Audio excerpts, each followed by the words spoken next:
January 18th, 2002, Friday. Yeah, I didn't get out of bed till 5:30 p.m. I completely wasted the whole fucking day. I ate dinner with my parents and then watched television for a while. I was watching this show on Bravo called The It Factor, a documentary series about a group of actors trying to make it in New York. It is rather sad and depressing, really. I would, if I had the power, try to cast all of these actors to make them feel good and not like they've been wasting their lives. However, I don't like how they chose to spend their lives trying to create for others. Why act or dance? You're only helping put life into another's creation or vision. Write a book or a poem. Go to school and become a producer or director and put yourself in your own movies, your own work. It'll be hard, yes, but a lot more beneficial. If you fail, it is because you failed yourself. It's not that you failed because someone else didn't think you were good enough. Am I wrong? Will called a little bit ago. He said he's going to go home, eat and shower, and then Luke, Tim, him, and I are going to Lawrence. I don't really want to, but I have nothing else to do. I'll let you know how it goes. Luke, Tim, Will, and I left for Lawrence about 8:45 p.m. The snow was major, and there were cars all over the ditches.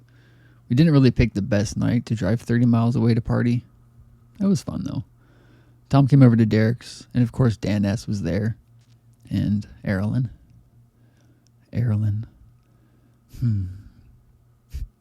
Tom, over the winter break, read Red Brick Enigma. I was shocked to find this out. He told me that he thought what he thought about it and gave me so much insight to it. Having him talk about it was so cool because he saw some symbolic things in it that I never planned or saw. He gave me a lot of criticism, both good and bad, both of which can only make it a better piece. I really appreciated Tom reading it, and above all, he really liked it.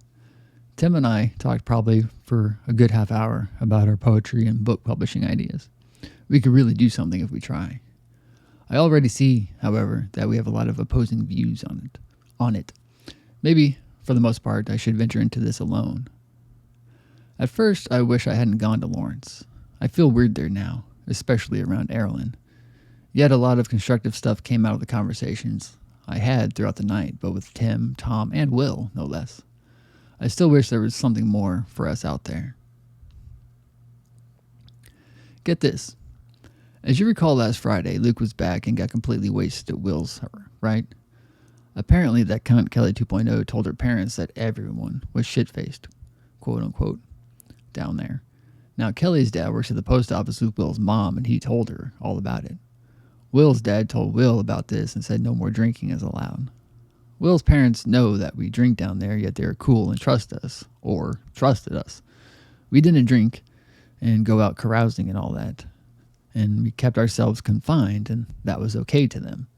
But now outside parties are aware, and we can't do it anymore because of that, which is completely understandable. It all reflects on Will's parents because they are liable, but it's all avoidable if that cunt kept her mouth shut. So it goes without saying that she is banned from Will's house. Driving back from Lawrence, we all talked about Kirk and basically tore him apart as a person. We still love him, though. It's just that he keeps doing these things that fuck him over and trap him. He puts down money on a new truck without knowing much about it and without Will taking a look at it, let alone tell Will about it. He spends $1,000 on this truck and wants to trade in his 71 Cuda, his dream Cuda, for a 70 and keep it in some guy's shop and work on it on Saturdays. The problem with all this is the following. He can't afford it, the truck or working on a Cuda. He still owes money on his Cuda before this, the 73, and he owes $600 to Will for a guitar. And above all, he never does anything to fix up his cars anyway. He's on his 3rd Cuda, and he has never made one the way he wants it to be. He sees the finished picture without seeing all the necessary steps to attain it. He doesn't see the real financial obligation either. I just hate that he doesn't see this. He has so much talent and potential that is being squandered because of his dream car. It'll always be a dream car too, unless he makes it come true, but he never does anything about it when he should. He can buy the car and put money into it, but no actual work. Erilyn, she probably spent a total of an hour with us. We never spoke. We didn't even connect eyes. Erilyn. Quote, when you're with me, I'm free. Creed. Song. My sacrifice. Creed. What the fuck?